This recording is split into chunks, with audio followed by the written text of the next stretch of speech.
मैं तो अभी एक बात करना चाहूंगा, अभी मैं पढ़ रहा था आपके बारे में थोड़ा, तो ये था कि अब गम नहीं होता तेरे जाने का, अब तुम वापस आना मत। मैं बोलना चाहूंगा मनर भाई कि एक तरफ मोहब्बत, एक तरफ बहाना है, शायद मुझे प्यार हो रहा है उससे। Do you know why?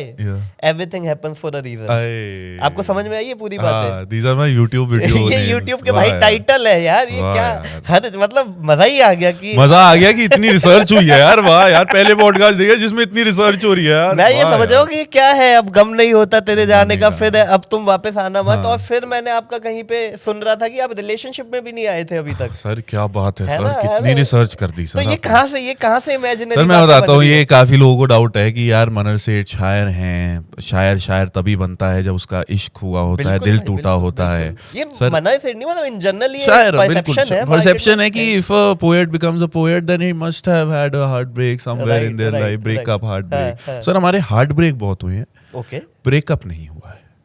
Please elaborate मैं कर देता हूँ। क्या इसका मतलब ये है कि सर मतलब हमारा दिल जाने अनजाने में बहुत टूटा है, ओके, पर हमें किसी ने ये नहीं बोला था कि तुम्हारा दिल तोड़ा जा रहा है। मतलब ये नहीं बोला गया हमें कि वी weren't dating ever, कि किसी लड़की को डेट नहीं किया है। तो कोई ऐसी लड़की नहीं रही जो कहे कि मनहर की गर्लफ्रेंड थी वो।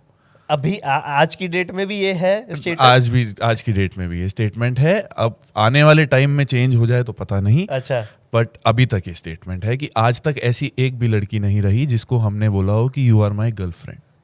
ओके, तो ऐसी लड़कियां जरूर रही हैं जिन्हें हमने कहा हो कि यार आप हमें अच्छी लगती हैं, उन्होंने वापस भी कहा हो कि आप भी हमें अच्छे लगते हैं, बट वो कभी लेबल नहीं लगाया उस पे। ये क्यों नहीं लग पा रहा है सर? पता नहीं, मुझे लगता है कि कुछ लड़कियों तक हम देर तक पहुंचे और कुछ लड़कियां हम तक देर तक पहुंची। तो वो वैसे वाला हिसाब था कि मतलब कभी उनकी तरफ से ट्रेन मिस हो गई, कभी हमारी तरफ से ट्रेन मिस हो गई। और जब एक बारी sir I came very close to a relationship when we both thought that this should be taken ahead, and sir फिर वो बाहर चली गई थी। दुख हुआ सर, दुख हुआ। हम पीछे भी गए थे, पीछे चले गए। अरे क्या बात है, पीछे गए थे, एक हफ्ते के लिए गए थे, लंदन चली गई थी वो। बट फिर तुम्हें लगा कि लॉन्ग डिस्टेंस तो नहीं गए ना यार, क्या ही फायदा इसमें, नहीं हो पाएगा। चार लोग खुश रहेंगे, चार लोग खुश रहेंगे। तो तुम ये डेटिंग ऐप इन सब में एक्टिव नहीं हो रहे? मैंने डाली थी बीच में एक आध दिन। अच्छा, फिर मेरे को रियलाइज हुआ कि यहाँ नहीं आना था। डायरेक्टली इंस्टा से ही कर लेंगे। हाँ, इंस्टा मुझे लगता है सर बेस्ट है ना। मैं अपने सेट में भी यही बात बोलता हूँ, मुझे लगता है Instagram is the best dating app, क्योंकि वहीं हो रही है लोगों की सेटिंग। और इंस्टाग्राम वालों ने ये देख के आपको बकायदा अनसेंड का मोड दे दिया है कि रात को अगर पी के थोड़ी ज्यादा हो गई और आपने किसी को कुछ लिख दिया तो सुबह उतर गई और तब तक रियल लाइफ एक्सपीरियंस बता रहा है भाई। आप ये कहा अभी 30-60 आपकी चल रही हो, आपने कुछ लिख दिया हो और वो मैसेज नहीं पढ़ा है तो वो अनसेंड कर सकते। वैनिश मोड निकाल दिया सर। वैनिश मोड, बताइए, बताओ। डिसअपीयरिंग हो रहा है। डिसअपीयर मतलब बताओ सर, मैं तो जानता हूँ लोगों को जो पूरे दिन वैनिश मोड चलाते हैं। अरे हाँ, वो चाहते ही नहीं कि उनका मैसेज दिखे। Wow wow wow wow. Ghosting, पहले गोस्टिंग होती थी, अब वैनिशिंग हो रही है। सही है। तो इंस्टा पे आपके पास कैसे कैसे टाइप के डीएम आते हैं? हर टाइप के डीएम आते हैं सर। मेरे को तो क्या क्या आते हैं मैं मतलब इसका रेफरेंस ये पूछ रहा था क्योंकि मुझे लगता है जैसे आपने काफी जो दिल टूटने वाली बातें की है, जैसे ये मेरा बाबू कैसा है, ऐसी बातें की है, तो बंदा जब देखता होगा वो एक बार तो अगर उसने वो फील किया होगा ना, वो भेजता भी होगा कि हाँ भाई हुआ है मेरे साथ। अभी वो जैसे एक मैं आपका वीडियो देख रहा था जो क्राउड वर्क था कि वो पूछता है कि शी लेफ्ट मी, और उसके बाद कुछ एक आपने लाइन बोली थी, मेरे को एग्जैक्टली याद नहीं है, कहा था कि आप जिससे इश्क करने में 24 घंटे मसरूफ हैं वो सिर्फ आपकी है, इस बात का कोई प्रूफ है। हाँ, तो इसके बाद तो बंदा फिर भेजता होगा ना कि हाँ भाई मेरे साथ भी ऐसा हुआ है। हाँ सर, मतलब the thing with Shayari is that jokes, फिर भी क्या होता है जोक में, आप जैसे जोक लिखते हो, when joke writing as an artist point of view बता रहा हूँ, जब आप जोक लिखते हो ना तो आप इस इंटेंशन से लिखते हो कि ऑडियंस को हंसी आए, राइट। वेयर एज आप जब एक शायरी लिखते हो तो prime intention apart from that you felt it is that it should resonate, right, कि मेरी कही हुई बात लोगों के दिल तक पहुंचनी चाहिए, दिल तक पहुंचनी चाहिए, और वो पहुंचेगी तभी जब उनके साथ भी वही चीज हुई है कि जो आपके साथ हुई है। तो I feel that to hit it as a shayar out of the park you just need to say what other people can't say but are feeling. तो वो जब मैं लाइन लिखता हूँ कि आती तो मेरे कंधे तक भी नहीं पर चढ़ी मेरे सर पे रहती है, तो जब मैंने ये लाइन लिखी तो इस पे शुरू में बड़ी वायरल हुई, ये लाइन चल रही थी, तो इस पे बड़ी सारी कपल रील्स तो आ ही रही थी। फिर क्या हुआ कि फादर डॉटर रील्स आने लगी। अच्छा हाँ, कितना, क्योंकि रिलेशनशिप तो वो वैसा ही है ना कि वो बेटी चढ़ी हुई है फादर के सर पे।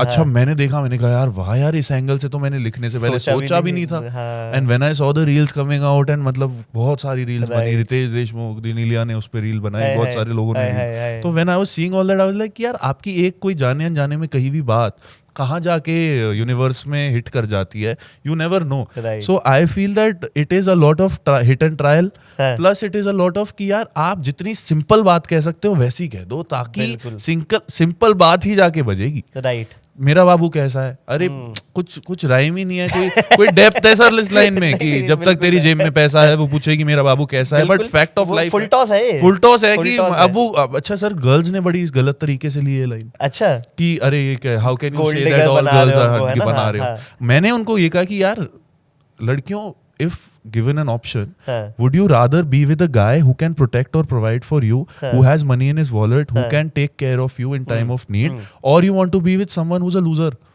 किसी के पास पैसा ही नहीं है। मतलब ठीक है सर, लव इज ब्लाइंड, ये सब ठीक है, पर आजकल तो सर आंखें देख के, आंखें खोल के इश्क हो रहा है। सही बात है। लड़कियां आजकल नहीं है अंधी, लड़के हो सकते हैं अंधे, लड़कियां नहीं है। और ये इसमें कुछ गलत भी नहीं है, ये they are just looking out for themselves, they are just looking out for a safe future, and be it no problem. देखे तो वो जो मेरी मतलब कि जब मैं कह रहा हूँ कि जब तक तेरी जेब में पैसा है वो पूछेगी मेरा बाबू कैसा है, कुछ गलत नहीं है। प्लीज उसी के साथ रहो जिसकी जेब में पैसा है। वैलिडेट कर रहा है, वैलिडेट कर, अरे मतलब please girls stay with guys who have money in their pocket because they can assist you in your dreams. But इसका काउंटर पार्ट ये आ रहा है ना कि नहीं, काउंटर पार्ट ये आ रहा है कि तुम ये बोल रहे हो कि जब तक उसकी जेब में पैसा है तब तक लड़कियां उसके साथ हैं, उसके बाद वो चली जाएंगी, तो प्यार है ही नहीं। मतलब इसका एक्सपेरिमेंट ये है कि आप मर्सिडीज में एक लड़की को घुमाइए, पटाइए, उसको बाद उसके 1 महीने बाद आप उसको बोलिए कि मेरी गाड़ी बिक गई है, मैं लोन में हूँ, अब मैं लॉस हो गया है, अब मेरे पास पैसा नहीं है, can you give me some money, can you give me some money, या चलो मैं ढाबे पे ले चलता हूँ साइकिल पे तुम्हें। अगर एक लड़की उस सब को सुनने के बाद भी उस साइकिल पे बैठ के उस लड़के के साथ उस ढाबे पे खाने चली जाती है, तो मेरे according she is wife material. Right. Whereas if the girl says no just because he could not take her in the same car or whatever, then I feel there's a problem. तो ये line उन लोगों के लिए, उन रिश्तों के लिए है। बिल्कुल।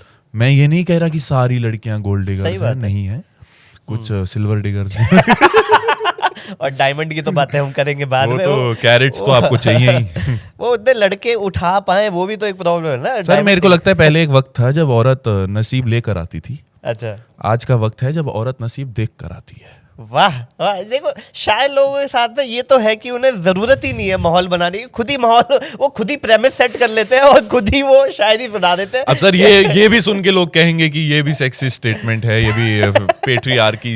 भाई आई थिंक मुझे लगता है आपकी ना ऑडियंस आपको मिलती रहेगी।